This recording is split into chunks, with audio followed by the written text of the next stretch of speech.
Accident और अनहोनी कब होगी ये तो जानना बेहद मुश्किल है, लेकिन हाँ संकेत ज़रूर मिलते हैं।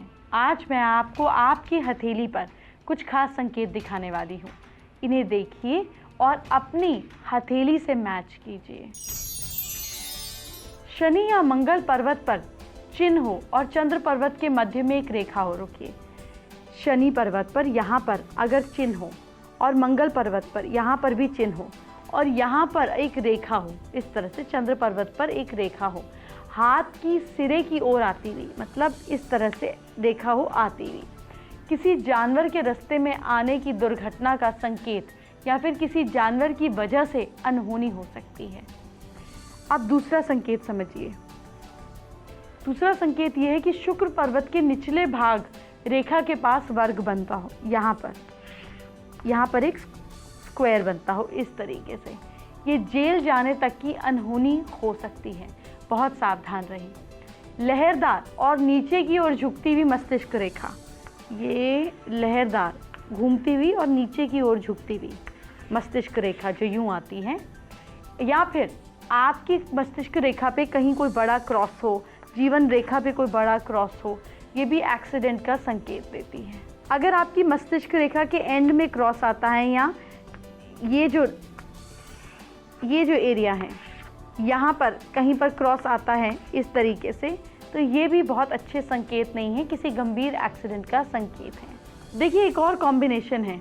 अगर मस्तिष्क रेखा, ये जो रेखा है, ये इस फिंगर वाले एरिया पर टूटी फूटी हो या तब यहाँ पर क्रॉस हो, इस तरीके से हो, तो साथ में अगर आप देखें ऐसे ये टूटी फूटी हो और साथ में ही इस रेखा पर जो है लाल धब्बे हों, ऐसे डॉट्स आ जाएं रेड कलर की छोटी छोटी, तो सिर पर चोट लग सकती है। मस्तिष्क यानी कि ब्रेन, तो आपके हेड पर चोट आ सकती है।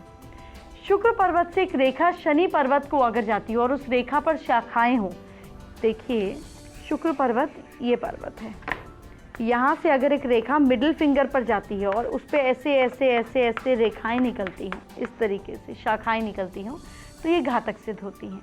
इसी तरीके से मस्तिष्क रेखा सूर्य पर्वत की अगर नीचे टूटी हुई हो, अभी तक तो हमने बात करी शनि पर्वत के नीचे टूटे होने पर, अगर ये मस्तिष्क रेखा रिंग फिंगर के नीचे वाले एरिया पर टूटी हुई है या इस पर क्रॉसेस आ रहे हैं या ये टूट कर जुड़ रही है, इस तरह से कॉम्बिनेशन है, तो 4 पैर वाले जानवर से एक्सीडेंट हो सकता है। तो जानवर आपको नुकसान पहुंचा सकता है और 4 पहियों वाली गाड़ी भी आपको नुकसान पहुंचा सकती है, ध्यान रखिएगा। इन संकेतों के अलावा भी कुछ और खास बातें हैं जो आपसे करना चाहती हूँ। आप हमेशा गाड़ी चलाते समय सुरक्षा का ध्यान रखें, स्पीड, हेलमेट पहनें अगर बाइक पर हैं, रूल्स को फॉलो करें और गाड़ी चलाते हैं तो आगे बैठकर सीट बेल्ट ज़रूर पहनें। याद रखिए एक्सीडेंट और अनहोनी को अगर आप अपनी सावधानी से रोक सकते हैं तो इसमें कसर नहीं छोड़िए, इसलिए डरने की नहीं, सावधानी बरतने की ज़रूरत है।